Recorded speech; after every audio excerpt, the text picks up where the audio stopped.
সামনে দিয়ে বিড়াল দৌড় মারলো যে না জানে কি কপালে খারাপই আছে, কাক ডাকছে না জানে বাড়ির মধ্যে কি খারাপই আসছে, কোকিল লাগছে বাসায় মেহমান আসতেছে, পরীক্ষার দিন সকালবেলা ডিম খেতে নেয়, এই যে অশুভ লক্ষণ কুসংস্কারগুলো, এগুলো যারা বিশ্বাস করে, জ্যোতিষী গণক এই যে গুলিস্তানে আর গোলাপ শাহ মাজারের আশপাশে দেখবেন চিপা চাপায় অনেকে বসে থাকে টিয়া পাখি নিয়ে, চিঠির খাম উঠাইতেছে, ওঠানোর পরে বলতেছে বাবা তোমার তো এটা হয়েছিল সেটা হয়েছিল। তো প্রত্যেকটা মানুষের জীবনে 2-3 মাসের সাথে 2-4টা বিপদ আপদ আসে না? এখন বলতেছে বাজান তুই মানুষের উপকার করিস কিন্তু কোনো মানুষ তোর উপকার করে না, এটা তো সবার কমন ডায়লগ, বুঝেন নাই? এটা তো সবারই কমন ডায়লগ। বাজান তুই মানুষের জন্য জীবনে অনেক কিছু করলি, তোর আপন ভাই তোরে ঠগাইলো। এই সমস্ত কমন কিছু জিনিস এই গণকরা জ্যোতিষীরা এগুলো আপনাকে থ্রো করে সাধারণ মানুষকে মডিফাই করে, সাধারণ মানুষকে নিজের বুঝটা তাদের উপরে চাপায় দেয় এবং নিজের আয়ত্তে নিয়ে আসে। বাংলাদেশে বহু জ্যোতিষী আছে, গণক আছে, যারা মানুষকে বিভিন্নভাবে মডিফাই করে এবং তাদের কাছে টাকা পয়সা নেয়, ভাগ্য পরিবর্তন করা, মনের আশা পূরণ করা, স্ত্রীকে বশে আনা, ছেলে মেয়েদের কল্যাণ কামনা করা এবং সে অনুপাতে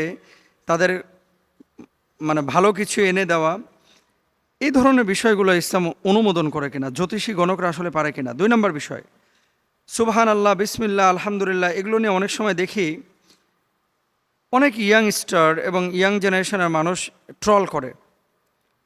ধরেন কেউ বলছে যে আলহামদুলিল্লাহ, এখন বলতেছে তুই কি আসলে ভালো আছোস, হুদায় হুদায় কেন আলহামদুলিল্লাহ বলতাছোস, এমন কথা বলে, এই যে লিখেছে।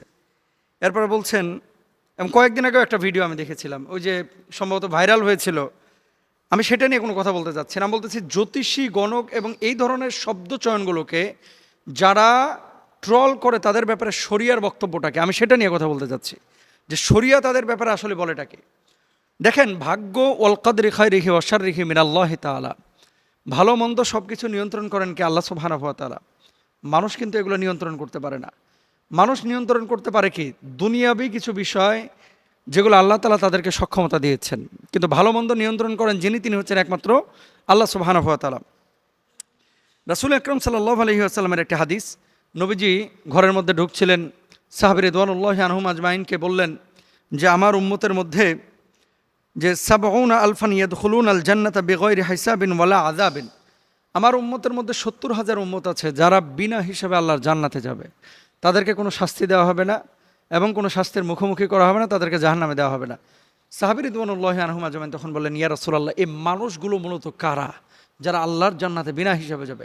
নবীজি সাল্লাল্লাহু আলাইহি ওয়াসাল্লাম তখন জবাব দিয়েছিলেন, হুমুল্লাযীনা লা ইয়াস্তারকুনা, তারা হলো সেই সকল লোক যারা হারাম ঝাড়ফুঁক করে না। হারাম বুঝছেন, যেগুলোর ভিতরে কোনো শরিয়া নাই, কোরআন হাদিসের আয়াত নাই,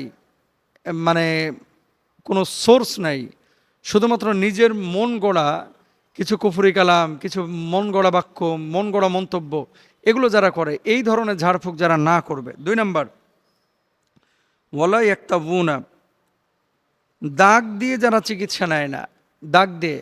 ওই আরব বিশ্বে তখন একটা বিষয় ছিল, মানুষ যদি কোনো অংশ কেটে যেত তাহলে উত্তপ্ত আপনার এই যে আগুনে লোহা তাতাইতো, তারপর ওই জায়গাটা ঠেসে ধরতো, ওই জায়গাটা দাগ পড়ে যেত, এটা কিন্তু ইসলাম অনুমোদন করে না।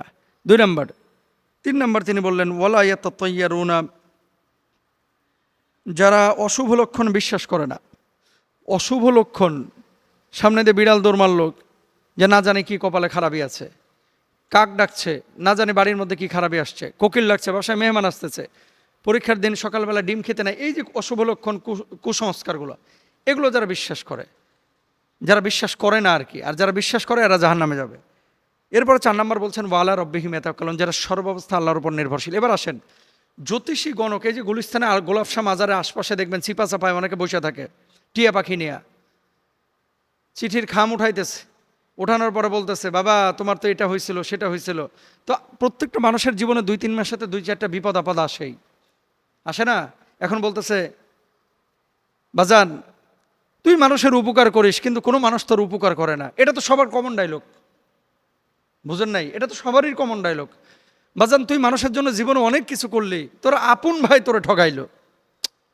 এই সমস্ত কমন কিছু জিনিস এই গণকরা জ্যোতিষীরা এগুলো আপনাকে থ্রো করে সাধারণ মানুষকে মডিফাই করে, সাধারণ মানুষকে নিজের বুঝটা তাদের উপরে চাপায় দেয় এবং নিজের আয়ত্তে নিয়ে আসে, এরপরে পয়সা কামায়।